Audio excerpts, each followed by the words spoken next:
고난 가운데 살던 초대교회 성도들에게 오늘 본문 말씀은 큰 위로와 확신을 주었던 말씀이었습니다. 오늘 본문에는 질문 두 가지 것이 나옵니다. 하나는 누가 하나님의 선택받은 사람을 고발할 것인가? 라는 질문이고, 또 하나는 누가 그들을 정죄하겠느냐? 라는 질문입니다. 그 질문에 대한 대답으로 아무도 그렇게 할 수 없다라고 대답을 합니다. 그러면 왜 그럴 수 없는가? 그 이유에 대해서도 두 가지로 대답하고 있습니다. 하나는 의롭다 하신 이가 하나님이기 때문이요. 또 다른 이유는 그리스도께서 그들을 위해서 간구하시기 때문이라고 말씀하고 있습니다. 우리는 순례의 길을 가면서 수많은 시험과 고발을 당하고 있습니다. 그런 과정 속에서 우리는 때때로 하나님의 사랑을 의심할 때가 있습니다.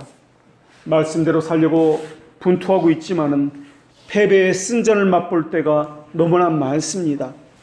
믿음 안에서 행하려고 하고 있지만은 고통은 제거되지 않았기 때문에 하나님을 의심하고 부인할 때도 너무나 많이 있습니다. 올바른 믿음을 가지려고 할 때마다 방해하는 세력이 너무나 많다는 것도 깨닫고 있습니다. 그러한 가운데 고통을 겪거나 불의의 사고를 당하게 되면 제일 의심스러운 것이 과연 하나님이 계시느냐, 계시면 나와 함께하는 그분인가 라는 것입니다. 그리고 만약 계시다면 그분은 사랑의 하나님이 과연 맞는가 하는 것입니다. 그러면서 마음 깊은 곳에서 한 소리가 들려옵니다. 내가 무슨 잘못을 했단 말인가?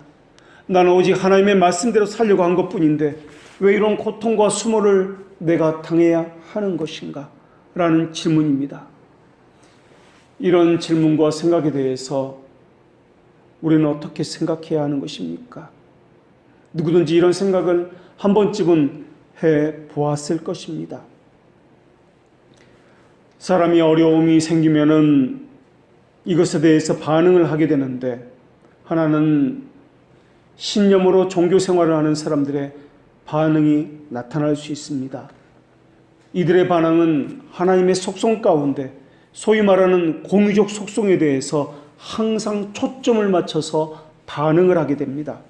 이를테면 사랑의 하나님이 내게 이럴 수 있어 라는 반응입니다. 은혜의 하나님이, 자비의 하나님이 사랑의 하나님과 같은 공유적 속성에 초점을 맞추어서 그들은 생각합니다. 교회가 뭐 이래? 이렇게 사랑이 없어? 라고 하는 것처럼 그 공유적 속성에 초점을 맞추어서 늘 생각을 합니다. 이들은 자기를 높이고 자기 중심적인 사람들입니다. 그래서 그들의 생각 안에는 자기가 이렇게 했는데 라는 생각이 들어있기 때문에 그렇습니다. 또 하나님과 같이 높아지려는 마음이 있기 때문에 하나님과 같은 것이 자신들 안에도 있음을 찾고 있습니다. 그래서 공유적 속성에 초점을 맞추고 그들은 늘 생각합니다. 그러나 참된 신앙을 가진 사람은 하나님의 속성 가운데 공유적 속성에 초점을 맞추는 것이 아니라 비공유적 속성에 초점을 맞추어서 생각을 합니다. 비공유적 속성에 초점을 맞춘다는 것은 나는 피조물이다. 그리고 하나님은 창조주시다. 라는 것을 전제로 하고 있습니다. 자연인은 인간이 착하다는 전제하에 복음보다도 법치와 사람이 만든 관습과 도덕에 더 초점을 맞추고 그것을 더 좋아합니다. 하나님의 자녀도 성령님의 바람이 불지 않으면 과연 내 안에 예수 그리스도께서 활동하시는가 의심을 합니다. 왜냐하면 은혜의 활동을 감지하는 것은 자연적인 것이 아니라 초자연적인 것으로부터 비롯되기 때문에 그렇습니다. 그래서 초자연적인 역사가 있을 때만 은혜를 감지할 수 있기 때문에 그렇습니다. 우리는 하나님이 무한하시고 광대하시는 사실을 알고 있습니다. 그러나 사람은 초자연적인 이러한 은혜의 역사가 없으면 하나님의 능력과 광대하심에 대해서는 늘 잊고 살고 있습니다. 그들의 삶과 그들이 아는 지식은 별개인 것처럼 그렇게 삶에서는 광대하신 분, 완전하신 분, 천지를 만드신 그 하나님에 대해서 잊고 살고 있다라는 것입니다.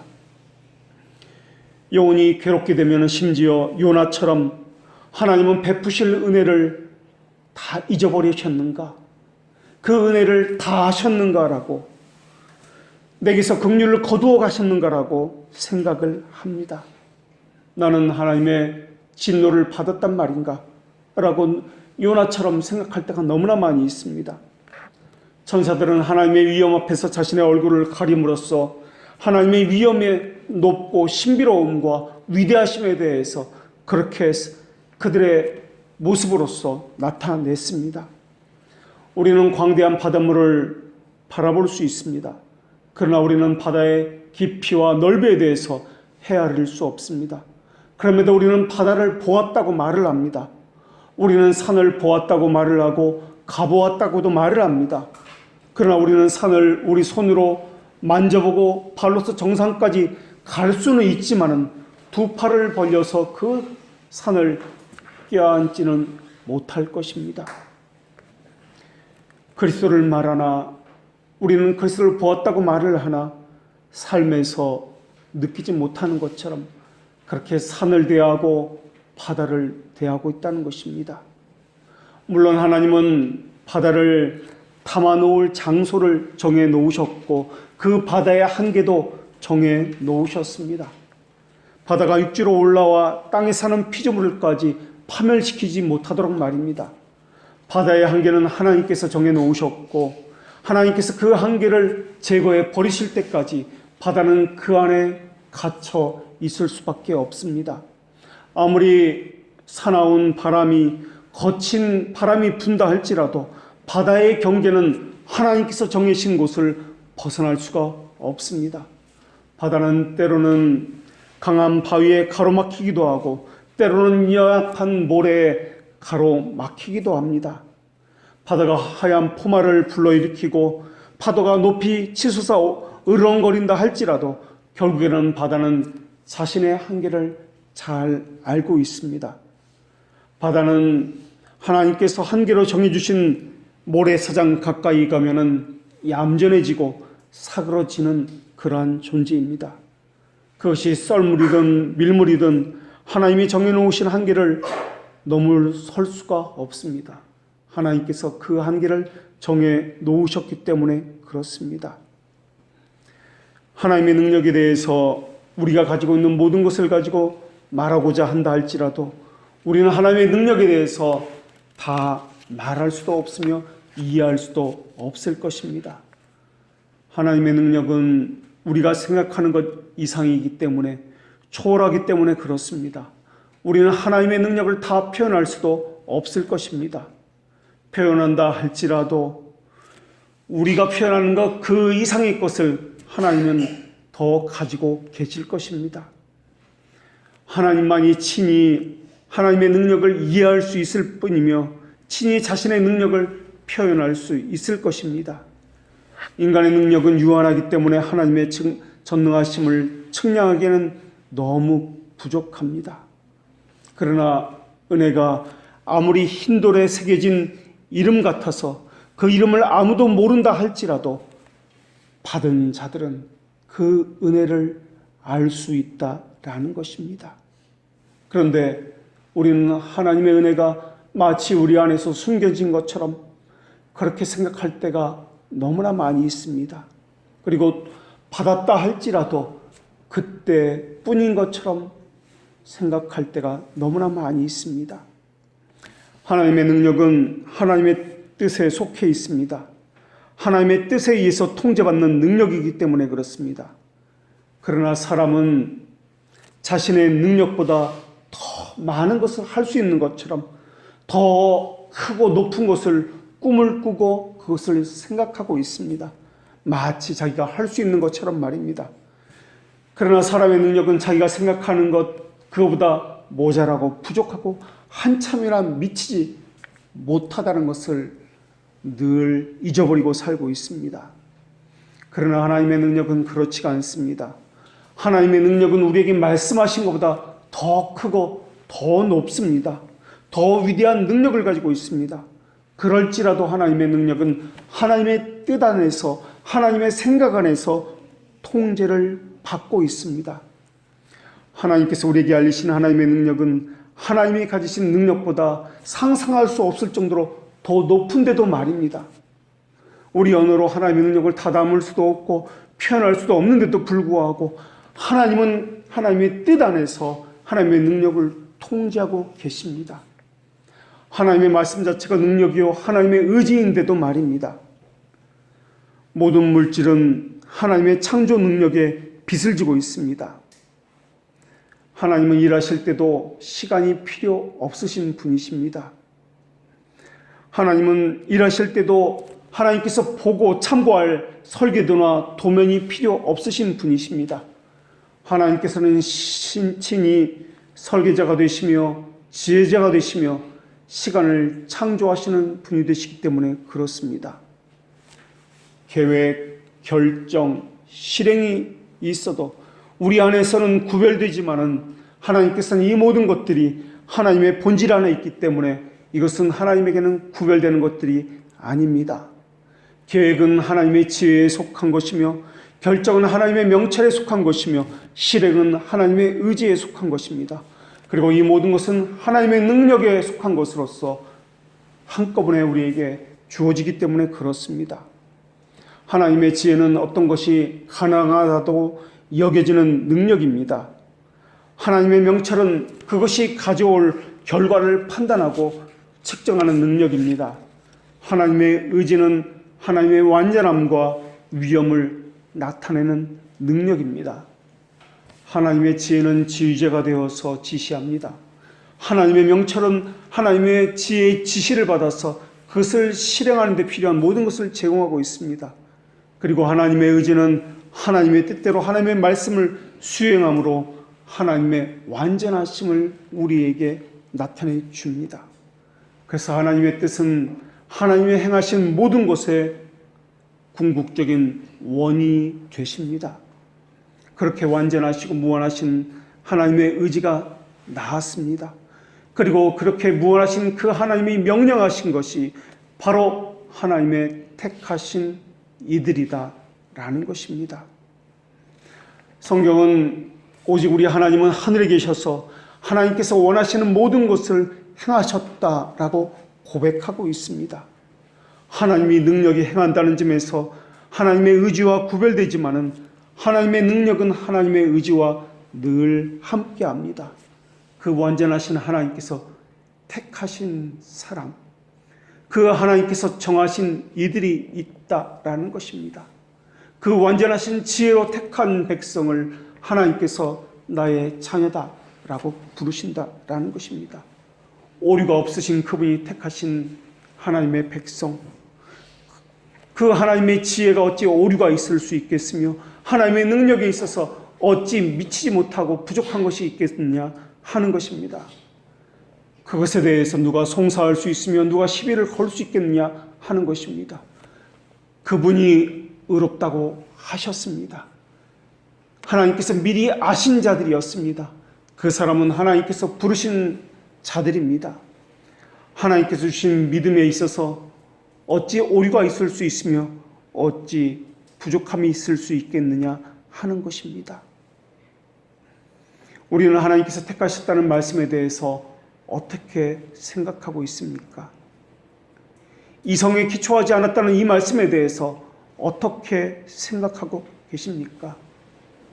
하나님이 미리 아셨다는 이 말씀, 하나님께서 택하셨다는 이 말씀, 그래서 우리를 이곳으로 부르셨다는 이 말씀에 대해서 어떻게 생각하고 있으십니까? 우리가 하나님을 택한 것이 아닙니다. 완전하신 하나님이 우리를 택하신 것입니다. 이 말씀에 대해서 우리는 어떻게 생각하고 있습니까? 만일 하나님이 택하신 사람에게 고난이나 무슨 일이 있다면 그것은 하나님께서 개입하셔서 무언가 뜻하신 것이 있기 때문에 그러한 일들이 나타나는 것이다 라는 것입니다. 우리가 가진 비참함은 하나님께 동정의 대상이나 하나님은 방종이나 무절제를 동정하지 않으시는 분이십니다. 하나님께서 베푸신 자비에는 공의와 거룩도 함께 들어 있습니다. 우리는 이것에 대해서 어떻게 생각하고 있습니까? 우리 안에 자비를 받을 만한 것이 어떤 것이 있어서 하나님께서 택하신 것입니까? 그것이 아닙니다. 법정이 열렸습니다.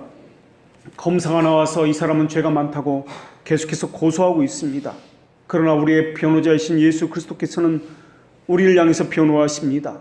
그리고 최후의 재판관이시며 판결자이신 하나님께서는 이들에게 죄가 없다라고 말씀해 주셨습니다. 흠이 없으며 완전한 자라고 내가 택한 백성이라고 말씀해 주셨습니다. 그러나 사탄은 불신앙이 가득하다고, 패역이 가득하다고, 부패함이 가득하다고 여전히 참소하고 있습니다. 그런데도 하나님은 재판장으로서 사탄의 참소를 이미 거부하셨고 이미 택하신 자라는 이 판결 속에는 판결이 이미 끝났다라는 뜻이 들어 있습니다. 그런데도 사탄은 우리를 계속해서 참소하고 있습니다. 너희들이 하는 일을 보아라. 너희들이 그러고도 그리스도인이라 불릴 수 있단 말인가?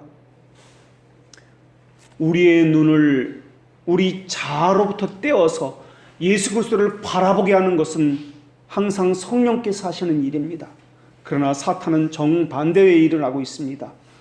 우리의 눈을 그리스도에게서 떼어서 우리 자신에게서 무언가 찾게 만들고 우리 자신을 생각하게 만드는 것이 사탄입니다.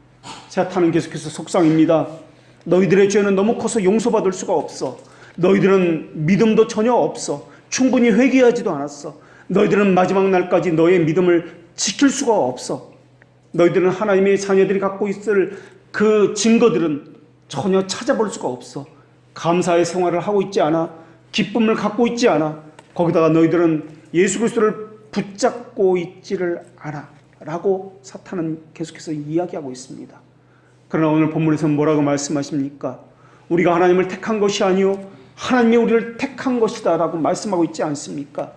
우리가 그리스도를 붙잡고 있기 때문이 아니요 그리스도께서 우리를 붙잡고 있기 때문이라고 말씀하고 있지 않습니까?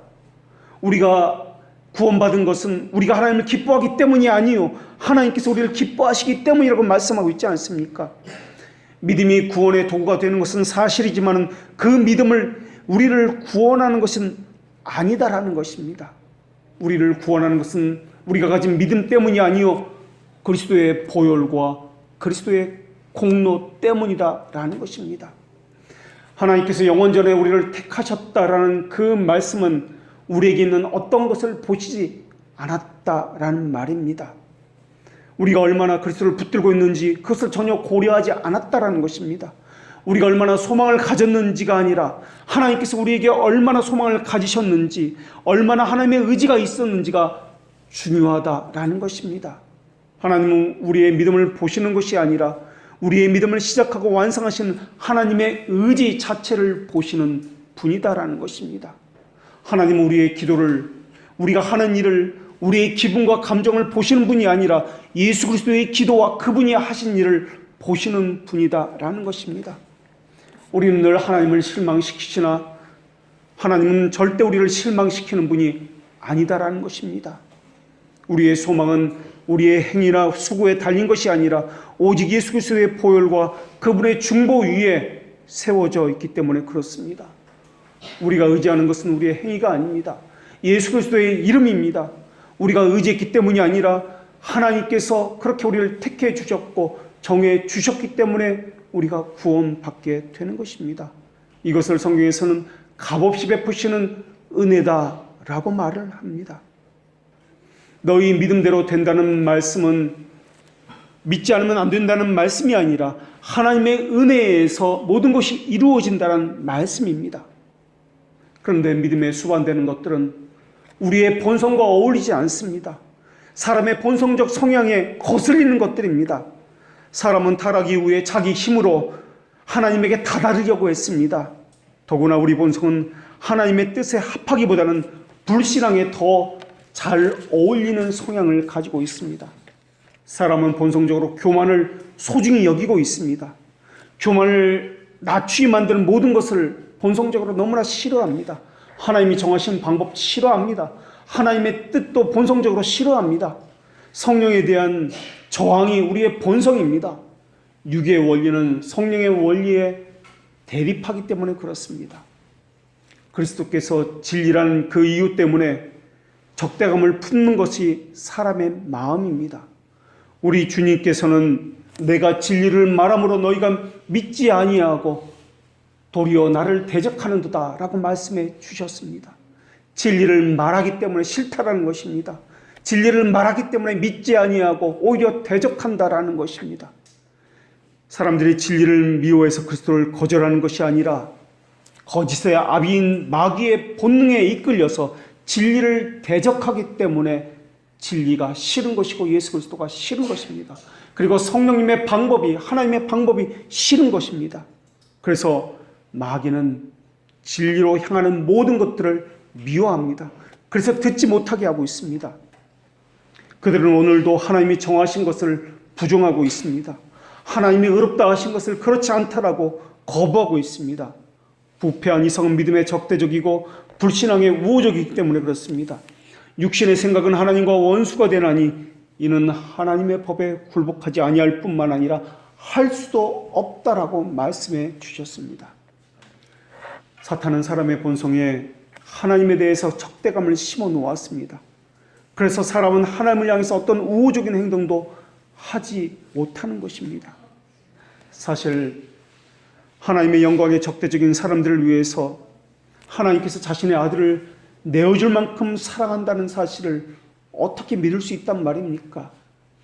자기 아들을 내어준다 할지라도 그토록 고통스럽고 수치스러운 죽음으로 내몰 정도의 그 하나님에 대해서 어떻게 믿을 수 있단 말입니까? 그런데 하나님은 무엇이라고 약속해 주셨습니까? 내가 너에게 장가 들겠다라고 약속해 주셨습니다. 우리가 하나님께가 아니라 하나님께서 우리에게라고 분명히 말씀해 주셨습니다. 그러면서 그 주어를 2인칭 단수를 사용하셨고 그 말씀을 한 번이 아니라 3번이나 반복해서 하실 정도로 하나님의 진실성을 우리에게 말씀해 주셨다라는 것입니다. 그런데 우리는 아브라함처럼 하나님에게 대꾸하고 반응을 합니다. 나는 너의 방패요 너의 지극히 큰 상급이니라 라는 약속을 받은 후에 아브라함처럼 주 여호와여 무엇을 내게 주시려 하시나이까 라고 말을 합니다. 아브라함은 이어서 내게 무엇을 주시려 하나이까 라고 하면서 계속해서 하나님에게 요구합니다. 나는 자식이 없나이다. 나는 자식이 없사오니라고 이야기합니다. 하나님께서 내게 약속을 해주셨다면 내게 필요한 것이 자식입니다. 저는 믿지 못하겠습니다. 제게 부족한 것이 이것이 오니 이것을 주시면 그때서야 내가 믿겠습니다라고 이야기합니다. 저는 약속을 원하는 것이 아니라 하나님이 진짜 움직이시는 의지를 보이시는 실행을 원합니다. 가시적이고 손에 잡히는 것이고 물질적인 것을 원합니다. 하나님께서 약속하신 그 영적인 것은 이미 과거에 들어서 알고 있습니다. 내게 필요한 것은 보이지 않는 약속이 아니라 눈에 보이는 만져지는 손에 쥐어지는 그 실제의 것을 원합니다. 그런데 성경에서는 아브라함이 하나님과 그 대화를 나눈 후에 여호와를 믿었다라고 2번이나 반복해서 기록하고 있었다라는 것입니다. 아브라함이 정말 믿었습니까? 정말 믿었다면 2번이나 믿었다라는 단어를 반복해서 기록해 놓을 리가 없습니다. 그리고 정말 아브라함이 믿었다면 그 아들을 주신다는 하나님의 약속을 믿었다면 하나님의 약속을 저버리는 그런 일은 절대 하지 않았을 것입니다. 사람의 방법을 쓰지 않았을 것입니다. 우리는 하나님이 참되다는 것을 알고 있습니다. 거짓말을 하지 않는다는 것도 알고 있습니다.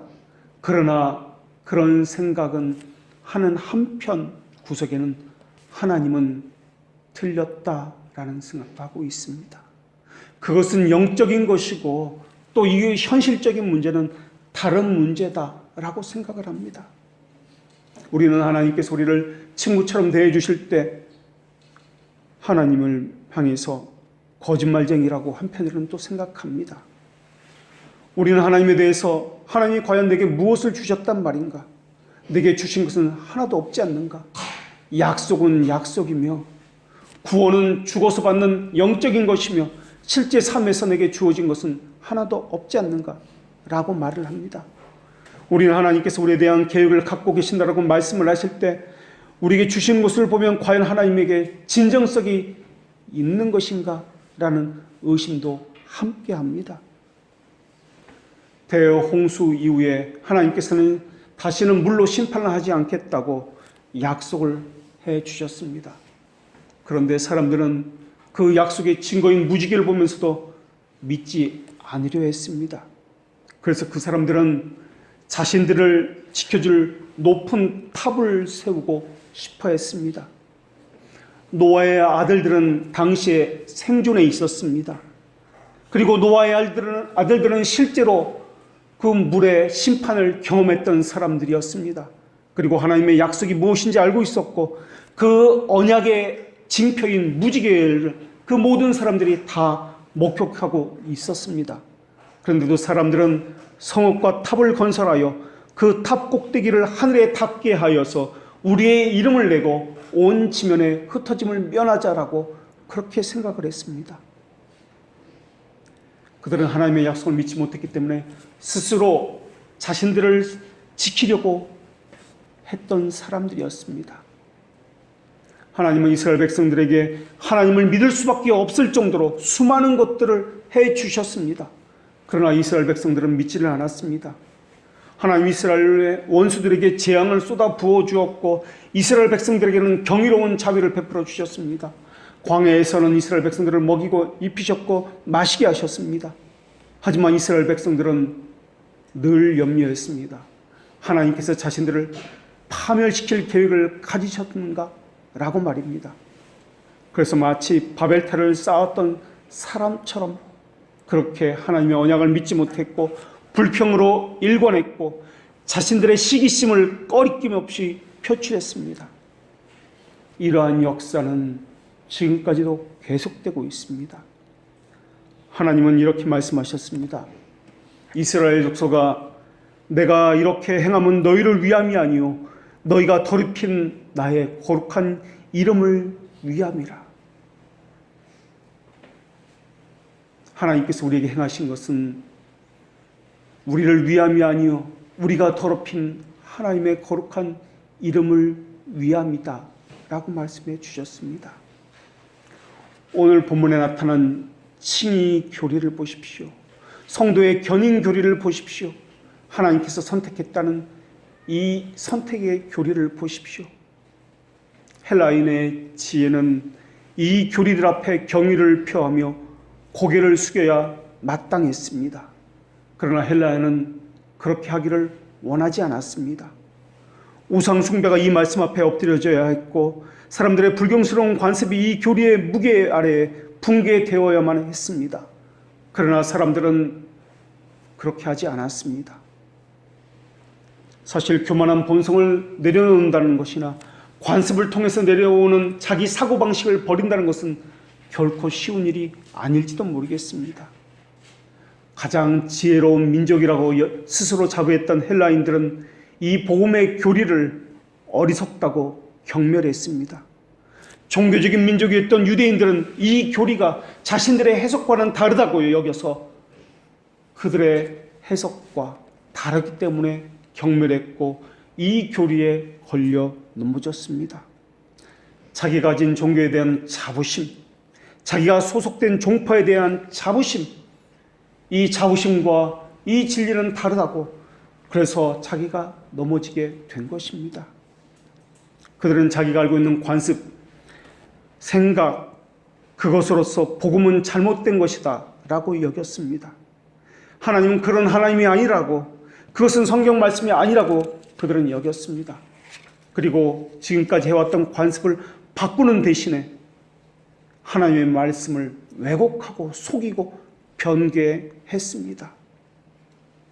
자기를 바꾸는 것은 마치 높은 산을 평지로 바꾸는 것만큼 어려운 것이었다라고 여긴 것처럼 말입니다. 그들을 바꾸는 것은 사나운 사자를 어린 양으로 바꾸는 것과 같을지도 모르겠습니다. 피부색을 바꾸는 것만큼 어려운 일인지도 모르겠습니다. 유대인들이 소유한 관습, 헬라인들의 뿌리 깊은 생각에 대항해서 복음의 교리를 전파시켰던 것은 사람이 아니라 전능자의 능력이었습니다. 하나님께서 하시지 않았다면 절대 그들의 생각은 바뀌지 않았을 것입니다. 구속의 교리는 육체의 정욕과 상반되기 때문에 그렇습니다. 그렇기 때문에 로마 문화 속에서 살았던 이들에게 복음은 결코 쉬운 것이 아니었을 것입니다. 이 교리는 그들의 마음에 듣기 좋은 말이 아니었을 것입니다. 육신의 정욕과 안목의 정욕과 이생의 자랑과 반하는 말씀이라서 너무나 듣기 싫은 말씀이었을 것입니다. 이방 문화 속에서 자라는 그들에게 그들의 본성은 오히려 세상 문화와 다르기 때문에 오히려 배척하는 것이 마땅했을 것입니다. 그들은 자기가 무언가를 해서 성과를 보고 눈에 가시적으로 무언가 나타나는 것을 좋아했을 것입니다. 사람은 베드로가 한 것처럼 용납되고 용서받을 내용을 자기 자신에서 찾기를 원하고 있습니다. 베드로는 이렇게 말했습니다. 우리가 모든 것을 버리고 주를 따라 싸운데 그런지 우리가 무엇을 얻으리이까? 우리는 여전히 베드로처럼 내가 무엇을 얻으리이까? 내가 주를 따라 싸우니 하나님께서 내게 무엇을 주시겠나이까? 라고 말을 하고 있습니다. 이미 주셨는데 앞으로 무엇을 주시겠습니까? 내가 무엇을 얻을 수 있습니까? 라고 말하고 있습니다. 베드로의 이 말은 아브라함의 말과 동일한 말입니다. 그리고 바벨탑을 쌓았던 사람들과 또 이스라엘 백성들의 말과 동일한 요구였습니다. 말로는 오직 그리스도만을 믿는다고 합니다. 영생에 이르도록 하기를 원한다고 말합니다. 그러나 실제의 삶은 그렇지 않습니다. 가시적인 것, 내가 원하는 것, 내가 필요한 어떤 것을 얻기를 더 원하고 있습니다. 그러나 칭의교리를 보십시오. 선택교리를 보십시오. 칭의교리는 우리의 행위를 배제한다는 것입니다. 이 교리의 첫 번째 조항은 자신의 가치를 높이지 말고 자기를 부인하라는 것입니다. 사람 안에서는 하나도 나올 것이 없다는 것이며 사람에게서는 고려할 것이 전혀 없다는 교리입니다. 그저 하나님의 지혜와 의지만이 고려의 대상이다라는 것입니다. 이 교리는 십자가 발 앞에 자신의 명철과 우리의 의지를 내려놓으라고 말씀하고 있습니다. 이 교리는 십자가에 달려 죽으신 그분에게 우리 자신을 내어드리라고 명령하고 있습니다. 육체를 쳐서 복종하라고, 원수를 사랑하라고, 겸손으로 옷을 입으라고 그렇게 요구하고 있는 교리입니다. 수치스러운 죽음과 함께 전파되는 그분을 본받아서 그렇게 살라라고 요구하고 있습니다. 어떻게 이런 교리가 우리의 본성에 맞는단 말입니까? 하나님, 난 그럴 수 없습니다. 이 땅에서 살면서 필요한 것이 얼마나 많은지 모릅니다. 존귀나 명예는 그만두고라도 물질이 필요합니다. 생존에 필요한 것이 얼마나 많은지 모릅니다. 우리는 아브라함처럼 베드로처럼 계속 그렇게 말을 하고 있습니다. 사람이 죽었다가 살아나는 것과 하늘에 올라갔다는 소식은 전에 들어본 적도 없고 세상에 알려진 도 없는 허무맹랑한 이야기입니다. 그리고 그것은 나와는 상관없는 이야기입니다. 십자가의 수치, 자기 부인, 이것은 내가 원하는 것이 아닙니다. 우리 조상들 가운데 그것을 하라고 알려준 적은 단 한 번도 없습니다. 오래 참음, 죽음, 그것이 어떻게 행복이 되는 것입니까? 어떻게 자기 부인과 십자가의 그 수치가 영원한 복락을 누리는 지복이 될 수 있단 말입니까? 어떻게 귀하게 여기는 것들을 십자가에 못 박으라고 요구하시는지 우리는 이해할 수가 없습니다. 다른 종교들은 그 제자들에게 부와 명예를 가져다 주지 않았습니까? 우리에게 주어진 교리는 이러한 것들을 다 버리게 하고 있습니다. 거기다가 로마 교인들은 이제 잠시 후면은 엄청난 고난을 겪게 될 것입니다. 지금까지도 감당할 수 없는 인내, 고난들이 있었는데 앞으로 닥칠 고난들과 죽음에 대해서는 어떻게 해야 한단 말입니까? 우리 이런 것에 대해서 단 한 번도 경험조차 없습니다. 하나님은 내면의 위로 외에는 이 세상의 것들에 대해서는 어떤 약속도 해주지 않았습니다. 그런데 이 교리는 사람들을 의지하지 말고 오직 하나님의 은혜만을 의지하라고 가르치고 있습니다. 그러면서 본성적인 것, 육체적인 것, 세상적인 것은 모두 책망하고 버리라고 말씀하고 있습니다. 이 교리는 사람에게서 나오는 생각도 의지도 감정도 버리라고 말을 합니다. 세상에서 누리는 명예와 부를 박탈하는 교리입니다. 또 자아를 송두리째 뿌리 뽑으며 세속적인 것을 다 무력화시키고 있습니다. 하나님, 영적인 것도 만족하고 세속적인 것도 만족할 수는 없습니까? 하나님은 정말 우리의 형편을 모르시는지, 우리를 괴롭히시기로 작정하셨는지, 하나님은 왜 자꾸 더한 고난과 죽음으로 우리를 몰아가십니까? 이것이 우리의 생각입니다. 그러나 기억하십시오. 우리의 처지가 아무리 초라하고 비천한다 할지라도 우리는 그리스도의 지체요 하나님의 택한 자들이라는 것입니다. 우리 자신이 그리스도의 몸 그 자체라는 생각을 해보셨습니까? 세상에서는 비천하다고 말할지 모르겠습니다. 세상에서는 쓸모없는 사람 취급을 받을지도 모르겠습니다. 그러나 천하의 주인이시며 만물의 모든 것을 다스리는 그분께서 우리를 택하셨다라는 것입니다. 다시 말하면 우리는 세상의 주인이다라는 것입니다. 하나님은 아들의 죽으심과 부활로 인해서 우리의 박해자가 아니라 옹호자로 행하십니다. 신자들을 향해서 달려드는 대적들이 아무리 많다 할지라도 그리스도의 사랑에서 끊을 수 있는 것은 아무것도 없습니다. 우리에게 고통이 있다면 십자가의 죽으신 분과의 연합의 증거로 봐야지 그분의 사랑을 의심하는 원인으로 보아선 안 될 것입니다. 우리를 선택하신 이유를 우리에게서 찾아서는 안 될 것입니다. 그분의 선택은 그분의 은혜를 조명시켜 줄 것입니다. 선택 교리는 우리를 겸손하게 만들고 구원의 확신을 위한 유일한 근거가 될 것입니다. 하나님께서 우리의 구원자시라면, 그러한 마음이 확실히 이 안에 새겨져 있다면 우리를 도와줄 조력자를 여기서 저기서 찾지 않을 것입니다. 그리스도 한 분만으로 만족할 것입니다. 유일한 중보자라는 말은 그분 외에는 의지할 것이 없다라는 말입니다.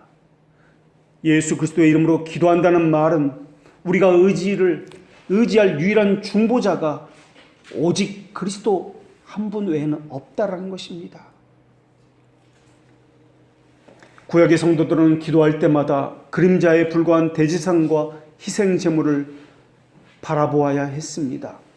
매번 자신의 감각을 대제사장과 희생 제물에 고정시켜야 했습니다. 그러나 이제는 그러지 않습니다. 오직 한 분 예수 그리스도, 그분이면 족합니다. 우리에게 중보자를 주신 이유는 누구라도 사람은 하나님 앞에 나아갈 가치가 없다라는 뜻입니다. 우리가 훈련받는 이유가 무엇입니까? 세상의 물질 때문에, 세상의 명예와 세상의 인간관계 때문에 훈련받는 이유가 무엇입니까? 그것은 하나님께 나아갈 가치가 없다, 우리가 의지할 가치가 없다는 것을 훈련받게 하기 위해서입니다. 우리가 의지할 분은 오직 예수 그리스도, 그분입니다. 그리스도 이름으로 기도하라는 권면은 그리스도의 제사장 직분을 의미합니다. 미신이라는 것은 중보자 한 분만으로 부족하다. 다른 것을 의지하고자 하는 그 믿음의 결핍에서 나오는 것이 미신이다라는 것입니다. 다른 것에 더 가치를 두는 것, 그리고 다른 것에서 더 위로를 얻는 것, 하나님께서 주시지 않는 것에서 위로를 얻고 그것을 의지하거나 변호자로 삼는 것을 미신이다라고 합니다. 중보자라는 것은 유일한 길이라는 뜻입니다. 그것 외에 길이 없다라는 뜻이며 유일한 변호자라는 뜻이고, 하나님 우리의 기도나 행위가 아니라 그리스도의 행위나 기도를 응답하신다는 뜻입니다. 다시 말하면 우리의 기도가 하나님께 올라가는 것이 아닙니다. 그리스도의 기도가 올라가는 것이고, 우리의 기도를 받는 것이 아니라 그리스도의 기도를 받으신다는 것입니다. 하나님의 영역은 영원한 영역 안에 있습니다. 사람의 영역은 시간 안에 있습니다. 우리가 말하는 현재라는 것은 다른 말로 습관이다 라는 뜻입니다. 우리에게는 현재가 없습니다. 우리에게는 다만 과거나 미래만 있습니다. 지금이라고 말하는 이 순간도 그렇게 말하는 순간 이미 과거가 되어 있습니다. 우리가 현재라고 말하는 것은 과거에서 반복적으로 행해졌던 것을 이야기하는 것이기 때문에 습관이다라고 보아야 할 것입니다. 그러나 하나님에게는 현재만 있으십니다. 하나님에게 만약에 과거나 미래가 있다면 하나님은 영원 불변하신 분이 아니라 변하시는 분이기 때문에, 시간에 따라서 변하시는 분이기 때문에 하나님이 될 수가 없습니다. 그래서 하나님께서 우리를 아신다라는 것은 현재를 통해서 아신다라는 뜻입니다. 현재를 통해서 우리를 아신다. 이것을 성경에서는 영원이다 라고 이야기합니다. 그렇기 때문에 성경에서 영원이라는 이 단어는 시간이라는 개념이 아닙니다. 하나님께서 우리를 선택했다라는 것도 이것은 시간이라는 개념을 말씀하기 위해서 선택했다라는 단어를 쓴 것이 아닙니다. 영원하신 하나님이라는 말은, 영원이라는 것은 시간이라는 개념에서 말하는 것이 아니기 때문에 하나님이 누구시냐를 말씀하고 있는 것입니다. 하나님께서 우리를 선택했다는 것은 시간 개념이 아니라 하나님이 누구시냐라는 것을 말씀하고 있다는 것입니다. 그분은 시간을 창조하신 분이시요, 우리를 선택하신 분, 그분은 만물을 창조하시고 보존하시는 만물의 주인이신 창조주시다라는 것입니다. 그 주인이 모든 것을 주실 수 있는 그분이 주시지 않는 데에는 어떠한 뜻이 있다라는 것입니다. 그분은 주실 수도 있고 빼앗아 갈 수도 있습니다. 그리고 죄와 허물로 죽어 있는 영혼을 소생시킬 수 있는 유일한 분, 오직 하나님 한 분뿐이다라는 것입니다. 그래서 하나님은 모든 것입니다. 그래서 성경에서는 알파와 오메가라고 불리시는 분이십니다. 우리는 하나님이 자기를 사랑하는 자들을 위해서 예비하신 것을 눈으로 보지도 못하고 귀로 듣지 못하고 마음으로도 생각하지 못하고 있습니다. 그러나 신자는 그 이면에 있는 하나님의 언약과 가시적인 것, 그 안에 숨겨져 있는 비가시적인 하나님의 의지와 뜻을 발견할 수 있는 눈과 마음을 가졌던 사람입니다. 지식에 있어서 새로움을 입은 사람들입니다. 그래서 베드로전서 2장 9절에서는 어두운 데서 불러내어 그의 기이한 빛에 들어가게 하신 분이 하나님이다라고 말씀하고 있습니다. 기이한이라는 이 단어는 인간의 이성과 자연적인 지식을 뛰어넘었다라는 것입니다. 표면적이고 문자적인 것, 이것을 뛰어넘었다. 그 안에 숨겨진 것, 비밀적인 것, 그 담겨진 뜻을 보았다라는 것입니다. 그 빛이다라고 부르는 까닭은 그 빛을 만들기 때문이며 그 빛을 우리 마음에 전달해 주시기 때문이라는 것입니다. 우리는 들어서 알고 배워서 알게 됩니다. 그러나 하나님은 본질적인 지식을 가지고 계신 분입니다. 신자는 하늘에 속한 것들에 대해서만큼만은 예수 그리스도께서 가진 것과 똑같은 지식을 가지고 있습니다. 우리가 가진 지식은 예수님께서 하나님에 대해서 아는 지식과 자기 자신에 대해서 아는 지식과 자신의 의에 대해서 아는 지식과 동일한 지식을 우리는 가지고 있습니다. 정도의 차이는 있지만 그 종류는 똑같다라는 것입니다. 다른 사람에게 알려주지 않은 그 지식을 우리에게 주셨다라는 것입니다. 그리고 그 증언을 받는 자마다 하나님께서는 참되시다라는 것을 그 사람에게 인쳤다라고 보증해 주셨습니다. 사람이 가진 일반적인 지식은 이성적 지식이라고 이야기하며 여기저기서 긁어모은 지식입니다. 그러나 믿음의 지식은 어떤 본질 그 자체를 아는 지식입니다. 다시 말하면 예수 그리스도를 그분 자체로 보는 지식입니다. 우리가 가진 것은 바로 이렇습니다. 전능한 그분에 대한 지식, 표면적인 지식이 아니라 그 내면에 담겨진 그 지식을 가졌다라는 것입니다. 그런데 참소하는 자는 계속해서 그 지식에 대해서 참소하고 있습니다. 계속해서 충동질하고 있습니다. 그래서 자꾸만 우리의 경험을 의지하라, 너의 지식을 의지하라, 지혜의 근원이신 그분을 전적으로 의지하지 못하게 만들고 있습니다. 그러다 보니까 다른 것을 기웃거리고 무엇을 해야 할까 염려하게 만들고 있습니다. 우리가 하고자 하는 방식과 하나님이 하고자 하는 방식은 충돌되게 마련입니다. 그래서 힘겹고, 그래서 고민되고 염려되고, 우리 힘으로 하다 보니까 파당을 지어야 하고 믿음과 다툼이 일어나고 여기저기서 부작용이 나타나는 것입니다. 그런 사람은 신앙을 고백하지만 난리 법석을 피울 것입니다. 빈 수레가 유란한 것과 마찬가지로 말입니다. 그들을 시험해 보면 그들은 헛바람으로 가득 차 있을 것이며 공허함으로 가득 차 있을 뿐만 아니라 아무것도 아니라는 것이 드러날 것입니다. 하나님이 택하신 사람이란 뜻은 그리스도를 유일한 중보자로 믿는 사람을 이야기합니다. 중보자가 필요하다는 말은 자기 자신에게 쏟아지는 죄로부터 발견되는 그 재앙이 있다라는 것, 그 두려움 가운데 있다라는 것을 의미합니다. 그 죄에 대한 두려움은 사람을 하여금 통회하게 만들며 회개하게 만들어주며 마음을 아프게 하게 만들며 심령을 상하게 할 것입니다. 그로 인해서 유일한 중보자이신 예수 그리스도를 추구하도록 만들게 될 것입니다. 이러한 깨달음은 우리 안에서 일어날 수 있는 것이 아닙니다. 우리는 지금도 유일한 중보자요 유일하신 구원자라고 그리스도를 고백하고 있습니다. 그런데 정작 입술로는 고백하지만 그분이 아니라 다른 방법, 다른 것을 더 믿고 있습니다. 생각해 보십시오. 하나님 우리에게 믿어지지 않는 이 복음을 우리에게 믿어지게 하셨습니다. 복음이 받아들이고도 사실상은 신자가 아닌 것처럼 살던 우리에게 말입니다.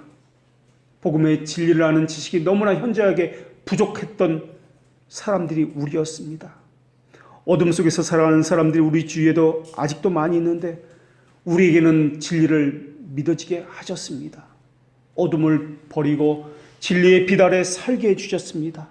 남들이 알지 못하는 진리를 알게 하셨고 남들은 보지 못하는 것들을 보게 하셨고 남들은 깨닫지 못하는 것들을 깨닫게 해주셨습니다.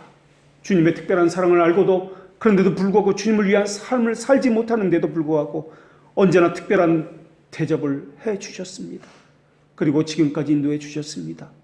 심지어 우리는 우리 자신을 용납하지 못할 때가 너무나 많은데도 하나님은 우리를 사랑하셔서 용납해 주셨고 성도다, 나의 택한 백성이다라고 불러주셨습니다. 아직도 우리는 자기 힘으로 살려고 하고 있습니다. 자기 중심적으로 살려고 하고 있습니다. 그러면서 속으로 꿈을 꿉니다. 상상을 합니다. 스스로 만든 꿈에 취해 있습니다. 허탄한 믿음에 대해서 성경은 무엇라고 말씀합니까? 너희가 하나님은 한 분인 줄을 믿느냐? 잘 아는도다. 마귀도 믿고 떠드느니라. 아, 허탄한 사람아, 행함이 없는 믿음이 헛것인 줄 알고자 알지 못하느냐? 하나님은 신뢰가 없는 믿음은 헛것인 줄 알지 못하냐고 묻고 있습니다. 정말 의지하고 신뢰하고 계십니까? 정말 유일한 중보자, 유일한 길은 그리스도라고 믿고 계십니까?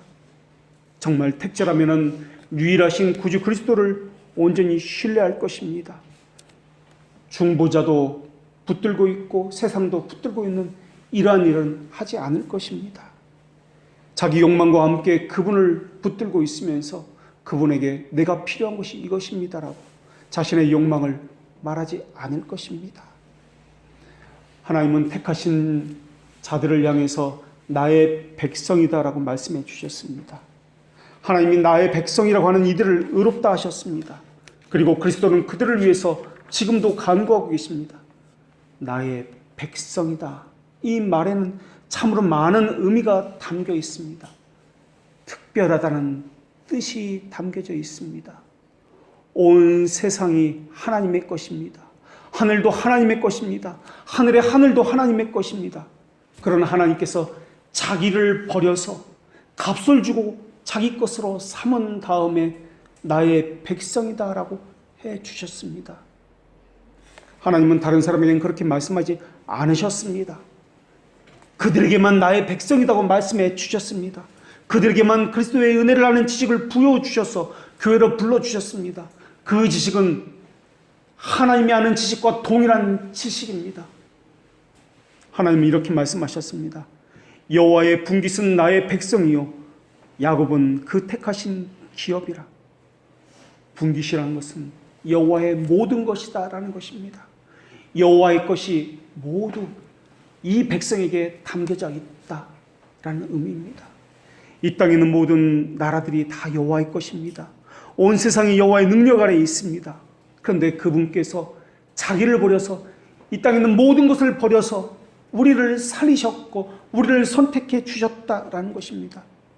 그리고 다른 것을 의지하지 말고 유일한 길을 우리에게 제시해 주셨습니다. 그 유일한 길, 우리가 믿고 의지해야 할 유일한 신뢰의 중보자이신 예수 그리스도라는 것입니다. 기도하겠습니다.